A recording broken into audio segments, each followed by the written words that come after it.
En esta sesión queremos considerar que el nuevo nacimiento es un nacimiento transformador. Con esto queremos decir que el nuevo nacimiento cambiará radical y dramáticamente su vida de dentro hacia afuera. No hay forma de que usted pueda nacer de nuevo sin que su vida sea significativamente alterada. No es simplemente que su vida haya cambiado, es que usted tiene una vida totalmente nueva. Las cosas viejas pasaron y aquí todas son hechas nuevas. Bien, se ha dicho que si su religión no ha cambiado su vida, mejor usted cambie su religión, porque lo real cambiará su vida. No hay forma en que usted pueda llegar a conocer a Jesucristo como su Señor y Salvador y continuar caminando el mismo camino. Cuando viene a Cristo, reconoce su señorío. Ha sido comprado por un precio. Pertenece a Él. Su vida ha sido reorientada. Una vez caminabas según este mundo y ahora ha sido volteado completamente. Ahora camina en una dirección distinta hacia el cielo. No es que nos hagamos perfectos, no hay perfección en esta vida, pero hay una nueva dirección para nuestra vida, orientados en el camino que lleva a la vida. Todo esto es causado por el nuevo nacimiento, por recibir un nuevo corazón, una nueva mente, una nueva disposición, nueva afección, una nueva voluntad. No hay forma de que podamos recibir todo esto como nuevo sin que nuestra vida sea reorientada y dramáticamente cambiada. Así que de esto es que quiero que hablemos en esta sesión, que el nuevo nacimiento es un nacimiento transformador. Cambia la vida. Quiero que vean en Juan capítulo 3 otra vez, y quiero que vean, por ejemplo, en el versículo 3. Juan capítulo 3, versículo 3. Sus Biblias deben abrirse automáticamente ahora mismo. En Juan capítulo 3. De cierto te digo, que el que no naciere de nuevo no puede ver el reino de Dios. Para nacer de nuevo, hemos estudiado, significa nacer desde arriba. Ello significa que la vida de Dios ha bajado desde arriba y ha sido implantada en nuestras almas. Hay una vida totalmente nueva que ahora mora en nuestro interior. No es simplemente que hemos recibido un nuevo comienzo en la vida. Hemos recibido una vida nueva, punto. No somos lo que una vez fuimos. Quiero mostrarles simplemente un par de ejemplos de esto. Vuelvan a Juan capítulo 1 y versículo 41. Uno de los primeros que vinieron a Cristo. Me refiero a Simón, quien vino a ser Pedro. Y en Juan 1 y versículo 41, este halló primero a su hermano Simón y le dijo, hemos hallado al Mesías, que traducido es el Cristo. Traducido es el Cristo. Versículo 42, y le trajo a Jesús. Y de paso, eso es lo más grande que puedes hacer por cualquier persona, traerla al Señor Jesucristo. Él lo trajo a Jesús y mirándole Jesús dijo, tú eres Simón, hijo de Jonás, tú serás llamado Cefas, que quiere decir Pedro. Y en ese momento Simón Pedro fue convertido. Dando un paso atrás, la razón por la que fue convertido es porque él fue regenerado. Y ese cambio tan dramático fue tan real que Jesús le cambió el nombre. Cambió su nombre de Simón a Cefas. Simón era su nombre viejo y representaba su vida vieja y lo que una vez fue antes de Cristo. Nosotros los llamamos nuestros días hace antes de Cristo. Y ahora Él ha venido a Cristo. Dios usó a Andrés, su hermano, para traerlo a Cristo. Y aunque esto no se ha establecido directamente en el texto, sin embargo está claramente implícito, y yo creo, la realidad es que es entonces cuando Pedro entró al reino del cielo y Dios cambió su nombre. Cristo cambió su nombre porque Él había cambiado toda su vida. Todo acerca de Simón era totalmente diferente. Así es como sucede contigo y conmigo también. De hecho, aún en el libro de Apocalipsis dice que nosotros recibimos un nuevo nombre en el cielo. Y esto es debido al cambio dramático del nuevo nacimiento. Eso pasó aquí con Simón Pedro. En el próximo capítulo, Juan capítulo 2, usted conoce esto muy bien como el primer milagro que Jesús realizó en público. Y también sabe por el Evangelio de Juan que estos milagros se mencionan como una señal. Usted notará esto en Juan 11, capítulo 2. Hay 3 palabras diferentes usadas en la Biblia para milagro, y las 2 primeras se refieren al poder de Dios que se muestra así, y la maravilla que estas señales provocan en el corazón de los que la ven. Pero el Evangelio de Juan es único. Juan no se refiere a él como un dunamis, demostración de poder, o como una maravilla. Juan lo describe como una señal. Ahora, una señal, usted sabe lo que es una señal. Manejando por la carretera, usted ve una señal, hay un mensaje en esa señal. Entonces, una señal es un milagro con un mensaje. El milagro se convierte en la ilustración visual, en una instantánea visual de la verdad espiritual del nuevo nacimiento, de la entrada al reino de los cielos. Por ejemplo, cuando Jesús levantó a Lázaro de entre los muertos en Juan 11, esa es una ilustración del nuevo nacimiento. Nosotros sí hemos sido levantados para andar en novedad de vida, nosotros que estábamos muertos en transgresiones y pecados. Cuando Jesús curó al hombre ciego, esa es una ilustración de nuestro nuevo nacimiento. Éramos ciegos por el pecado, no podíamos ver. Dios nos dio vista. Aquí en Juan 2, esta es una hermosa ilustración, una señal del nuevo nacimiento. El cambio, la transformación del agua, la transformación de agua sucia, asquerosa, estancada, cambiada en el mejor vino que el maestresala había jamás probado. No voy a usar el tiempo para leer a través de la totalidad de esta historia, pero ustedes están muy familiarizados con ella. Como ellos tomaron en el versículo 6 tinajas para agua, usadas para el rito judío de la purificación. Jesús dijo, versículo 7, capítulo 2, 7, Jesús les dijo, llenad estas tinajas de agua, y las llenaron hasta arriba. Entonces la llevaron al maestresala. Cuando la sacaron, y el maestresala probó el agua hecha vino sin saber el de dónde era. No sabía de dónde era, dice el versículo 9. Aunque lo sabían así los sirvientes de dónde la habían sacado, llamó al esposo y le dijo, todo hombre sirve primero el buen vino, y cuando ya han bebido mucho, entonces el inferior. Mas tú has reservado el buen vino hasta ahora.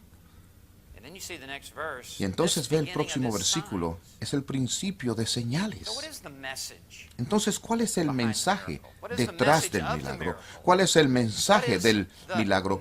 ¿Cuál es el mensaje que está pegado aquí en la señal de este milagro?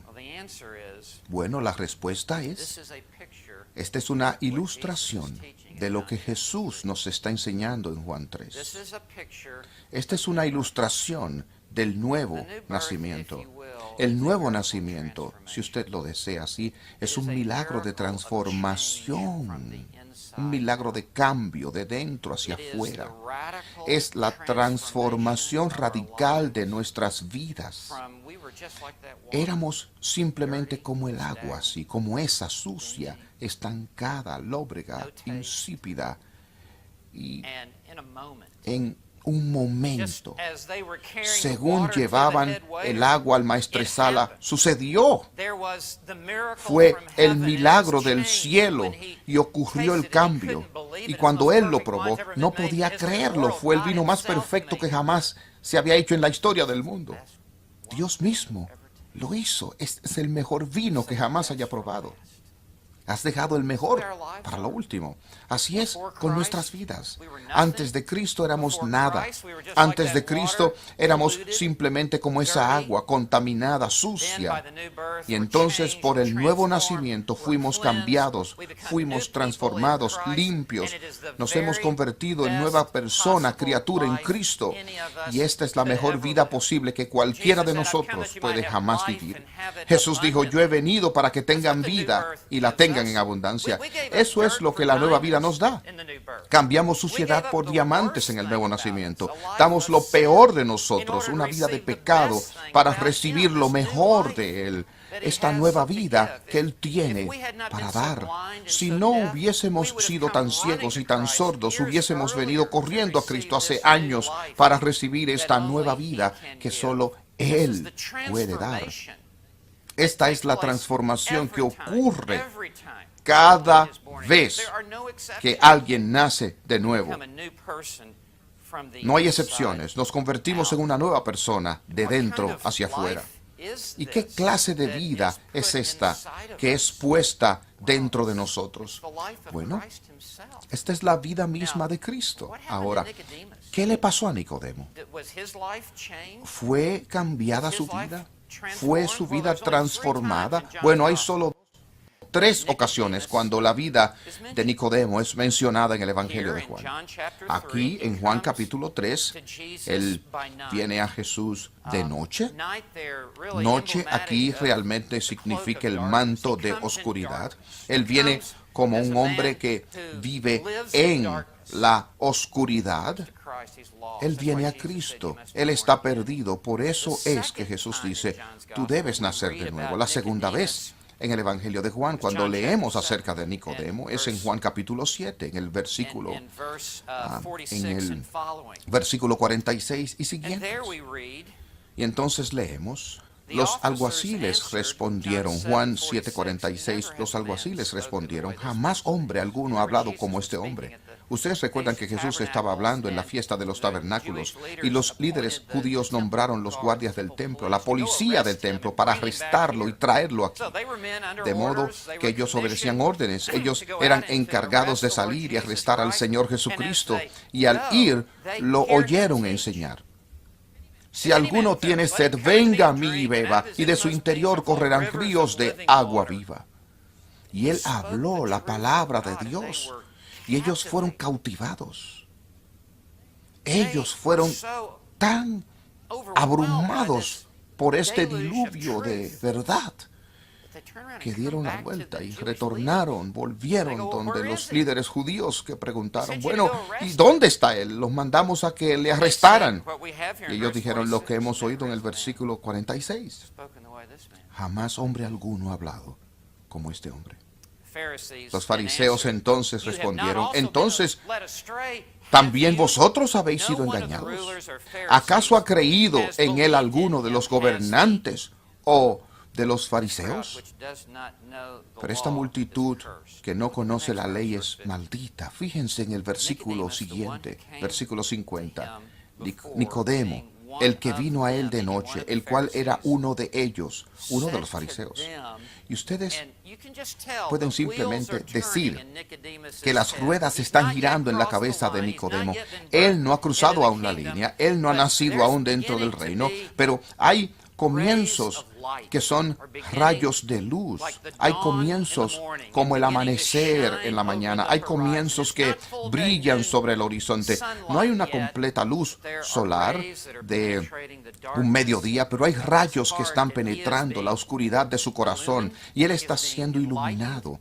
Él está siendo iluminado. Y Nicodemo dice en el versículo 51, ¿juzga acaso nuestra ley a un hombre si primero no le oye y sabe lo que ha hecho? Nicodemo está defendiendo al Señor Jesucristo. Bueno, oigamos también de él.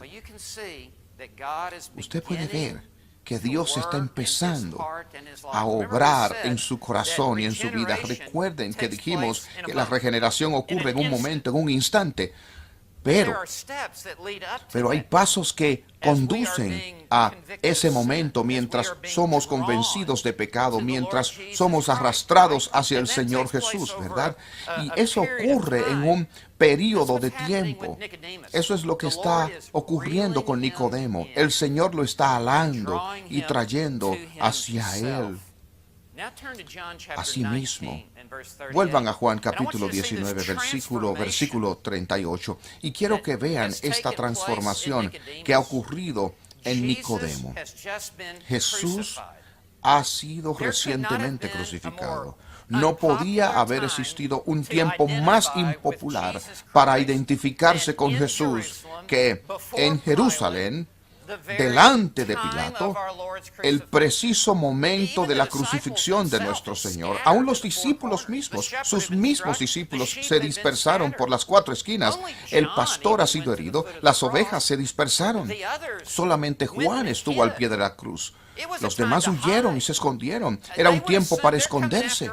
Ellos asumirían, ellos vendrán después por nosotros. Ellos crucificaron a nuestro maestro. Y él nos dijo, cualquier cosa que le hagan a él, también nos la harán a nosotros.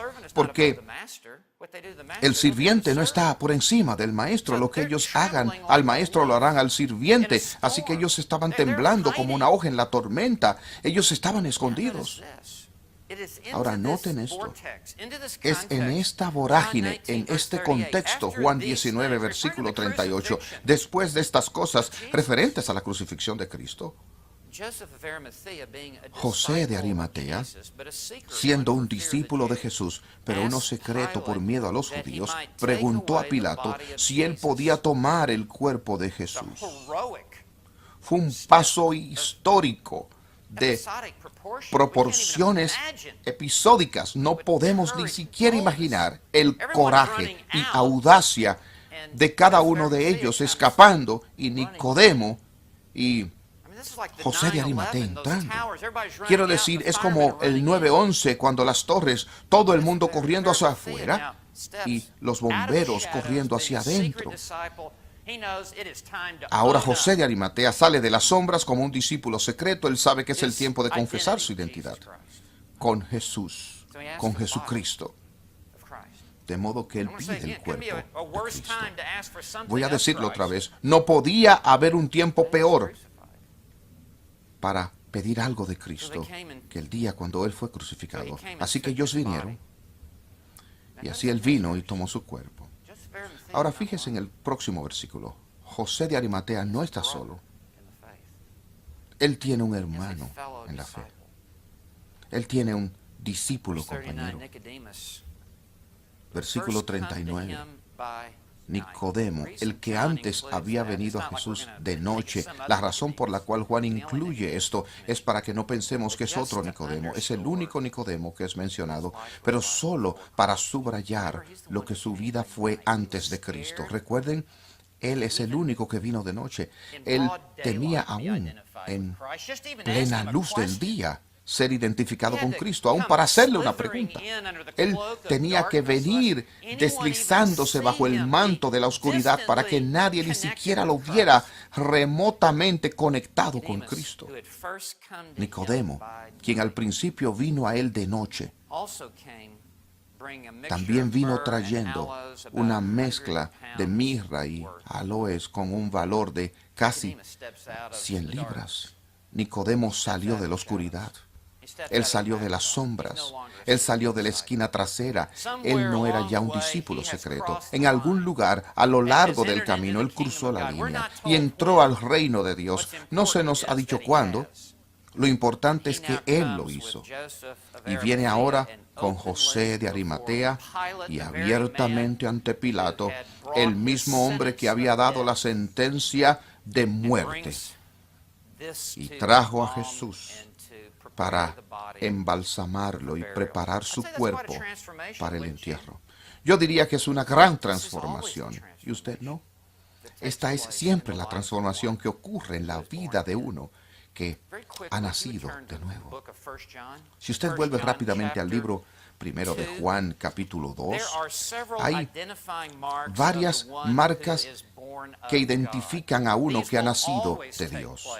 Esto siempre ocurrirá en la vida de alguien, y no solamente 2 o 3 de estas, en todas partes, porque es una completa regeneración. Por tanto, la totalidad de nuestra vida espiritual ha cambiado. Y voy a tener que apresurarme en esto. Primera de Juan, capítulo 2, versículo 29.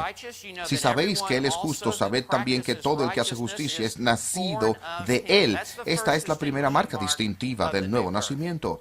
Habrá una práctica creciente de justicia en su vida. Justicia es piedad, es la búsqueda de santidad. No hay forma de que usted llegue a conocer al Señor Jesucristo y viva todavía como un diablo. Esos días pasaron, esos días se han ido, esos puentes han sido quemados.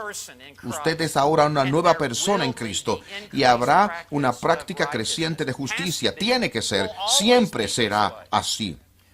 Miren el capítulo 3, versículo 9. Juan 3, versículo 9. No solamente habrá una creciente práctica de justicia, habrá una disminuyente práctica de pecado.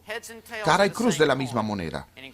Un aumento en lo positivo y una disminución en lo negativo. Miren 1 de Juan 3, versículo 9. Todo aquel que es nacido de Dios no practica el pecado. ¿Saben lo que eso significa? Todo aquel que es nacido de Dios no practica el pecado. Significa exactamente lo que dice. Está hablando acerca de un estilo de vida habitual. Está hablando acerca del patrón de su vida. No está hablando acerca de cada momento particular de su vida. Todos continuamos pecando. No nos convertimos en puros sin pecado, pero pecamos menos. Hay una decreciente práctica del pecado en nuestras vidas. Eso es santificación. Eso es crecer en gracia. Él dice en el versículo anterior, el que practica el pecado es del diablo, versículo 8. Bueno, más claro no puede estar, ¿no es así? Aquí estamos de vuelta otra vez, dos familias, dos padres. Usted tiene un estilo de vida que persigue el pecado, tomando, coqueteando con el pecado, devorando el pecado. Usted pertenece al diablo. Usted no ha nacido nunca de nuevo. Eso es lo que es, pura teología. Fíjense en Juan 4, versículo 7. Aquí hay otra marca distintiva, un creciente amor por los creyentes. Usted está en la familia ahora, usted ama a sus hermanos y hermanas que están en la familia. Primera de Juan 4, 7. Amados, amémonos unos a otros, porque el amor es de Dios y todo el que ama es nacido de Dios y conoce a Dios. Aquel que no ama no conoce a Dios, porque Dios es amor. Cuando usted ha nacido de nuevo, Dios pone en su corazón. Recuerde, esto vuelve a la circuncisión espiritual de que hablamos en Deuteronomio 30, versículo 6. Él nos da un amor por Dios. Él nos da amor por los hermanos y las hermanas. Estamos en la familia ahora. Y Juan sigue diciendo, sabemos que tú amas a Dios cuando amas a tus hermanos y hermanas. Sabemos que amas a Dios a quien no ves ni puedes ver, cuando amas a tus hermanos y hermanas a quienes puedes ver. Y él dice, si no amas a tus hermanos a quienes ves, no hay forma de que ames a Dios a quien no puedes ver. Y esto no es algo con lo que nosotros simplemente trabajamos, obramos en nuestro interior, como entusiasmados por un juego de fútbol. Como si fuera entusiasmarnos para esto, amar a algunos cristianos idealizados a lo que fuere. Dios nos da el amor cuando Dios obra, porque Él es amor, nos hace amar. Tenemos un afecto sobrenatural y deseo por la compañía de otros creyentes. Tenemos espíritus semejantes. Miren el capítulo 5, versículo 1, primera de Juan.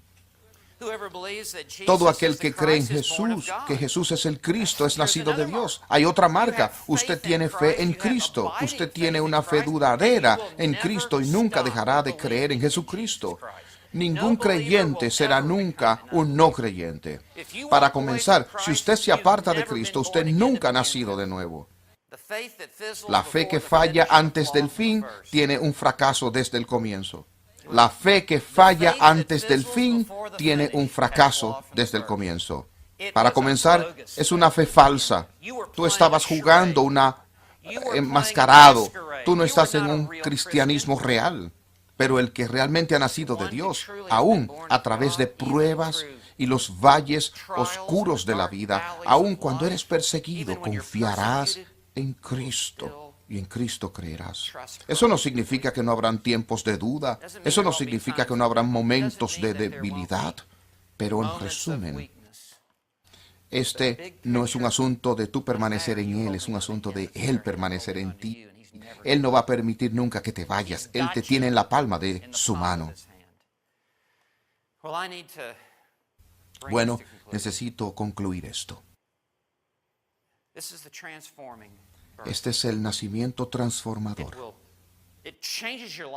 Cambia tu vida. No hay forma de que no cambie tu vida. Tú te conviertes en una nueva persona en Cristo y el fruto será evidente porque la raíz está en Cristo.